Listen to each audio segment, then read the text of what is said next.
793 AD. Northumbria, England. The monks at Lindisfarne watch the sky and see something that shouldn't exist. They record it in the Anglo-Saxon Chronicle. Not as myth, not as metaphor, as observation. Fiery dragons were seen flying in the air. These are monks, educated men, trained in careful documentation. Their chronicles are used as historical records even today. They describe immense flashes of lightning, whirlwinds, sheets of light rushing through the air. Then the Vikings arrive. The monastery burns. But the dragons came first. For the next 1,000 years, similar accounts will appear across the world. From government officials, from naturalists, from military officers, all describing the same impossible thing. Were they all mistaken? Or did something exist that we've written out of history? The official who staked everything. 1619. Mount Pilatus, Switzerland. Christophorus Scherer stands outside at night. He's the prefect of Uri County, a government official. His job depends on credibility, on accurate reporting, on not embarrassing his office with fantasies. He sees something emerge from a cave on the mountainside. He thinks it's a meteor at first, a natural phenomenon, something explainable. Then he recognizes the beating of wings, the deliberate movement of limbs, the purposeful flight from one cave to another across Lake Lucerne. He writes his account in formal Latin.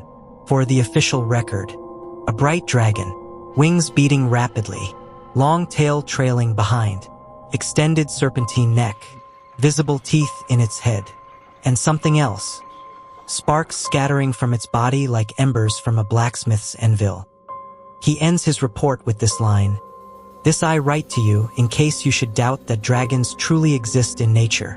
A government official, writing officially, willing to stake his entire reputation on what he saw. And he's not alone. Medieval Europe is filled with such accounts. Not folklore passed down through generations. Direct observations, documented by clergy, by nobility, by military officers, people whose careers required accuracy. 59 years later, German naturalist Athanasius Kircher publishes Mundus Subterraneus. It's a geological work, scientific for its time. He includes detailed descriptions of dragon behavior, habitats, and patterns. The dragons of Mount Pilatus receive their own section with illustrations and behavioral notes. This isn't mythology. This is natural history, the study of animals believed to exist in nature. The bones that weren't bones. Now shift east, to China. For centuries, villagers have been selling dragon bones in markets. Everyone knows where to find them. Traditional healers prescribe them for dizziness, for fractures, for cramps. 25 cents per pound. This continues for generations. Families buy them. Healers grind them into medicine. It's common knowledge. Until 2007, when scientists finally examined them closely. They're dinosaur fossils. Some are 85 to 100 million years old.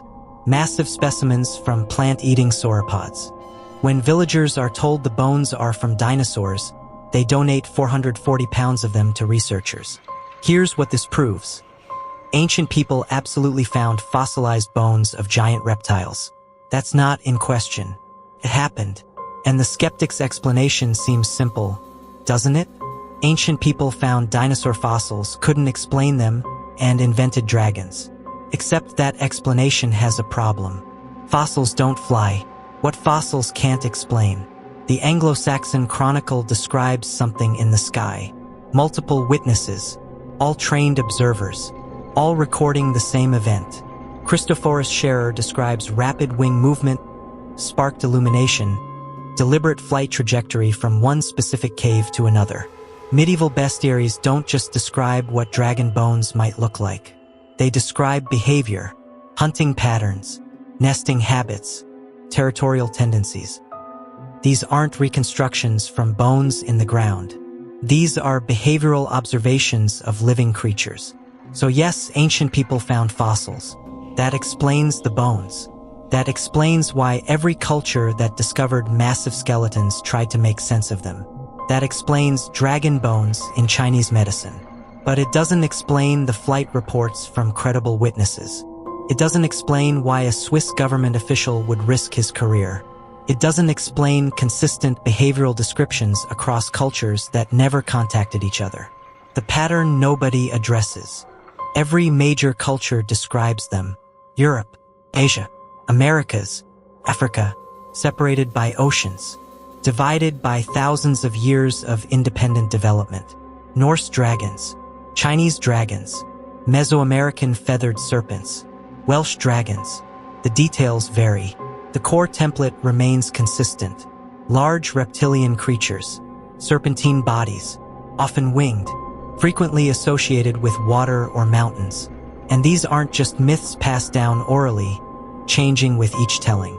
These are written records from people whose jobs depended on accuracy. Government officials, clergy maintaining chronicles, natural historians publishing scientific works. They documented dragons the same way they documented bears and wolves and eagles, as wildlife, rare, dangerous, but real. What we keep getting wrong. We keep discovering that extinction timelines aren't as certain as we thought. The Fernandina giant tortoise was known from a single specimen collected in 1906. Scientists declared it extinct. Then, in 2019, conservationists found a female on the same island. She's over 100 years old. She'd been there the entire time. The Chicoan peccary was found as a fossil in 1930. Extinct for thousands of years, they said. Except in 1975, researchers found live ones in Paraguay. Turned out the local indigenous people had known about them all along. Scientists just hadn't asked. The coelacanth was believed extinct for 66 million years. Then in 1938, someone caught one off the coast of South Africa. Very much alive. We found soft tissue in dinosaur bones. Proteins that shouldn't survive millions of years according to everything we thought we knew about fossilization. But there they are. The fossil record has enormous gaps. Most species never fossilize. Most fossils are never found. We're working with fragments of fragments. What else lived longer than we think? The explanations that almost work. Maybe it was comets and meteors. The Lindisfarne account does include other atmospheric phenomena. Lightning, whirlwinds, bright lights in the sky, and comets can look spectacular, especially to people without modern astronomical knowledge.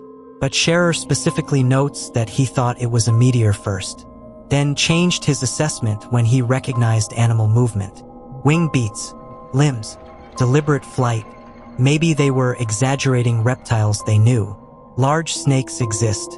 Monitor lizards can reach impressive sizes. Scale them up in the retelling, add wings in imagination, and you've created dragon legends.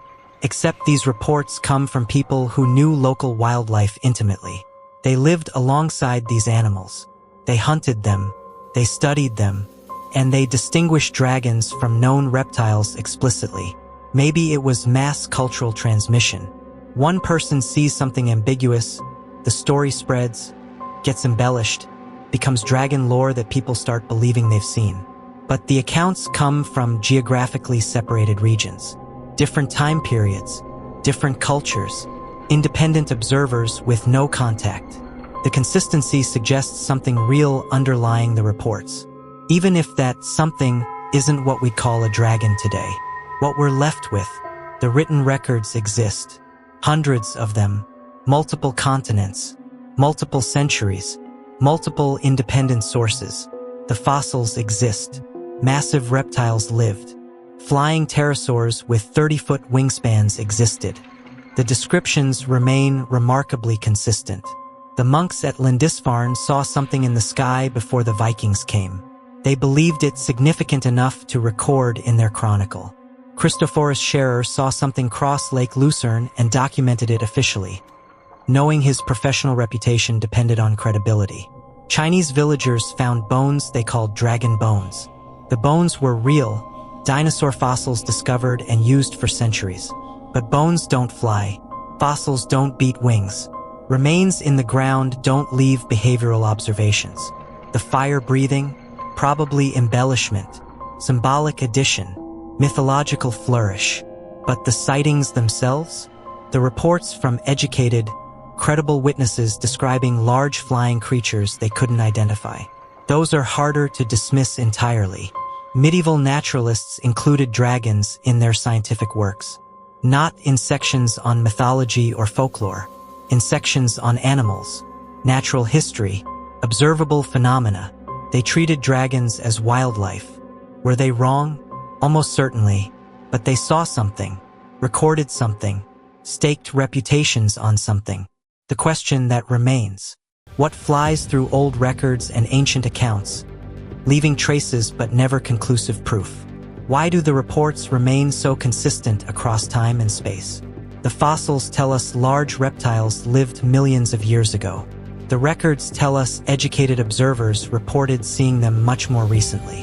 One of these accounts is incomplete. Maybe both are. The question isn't whether dragons existed exactly as described in legends. The question is, what did people actually see? And why were they all so certain? We may never know, but the records remain. The patterns persist. The mystery endures.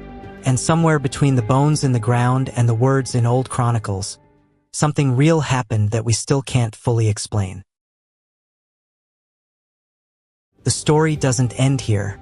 For more mysteries, join us and subscribe to Beyond the Myth.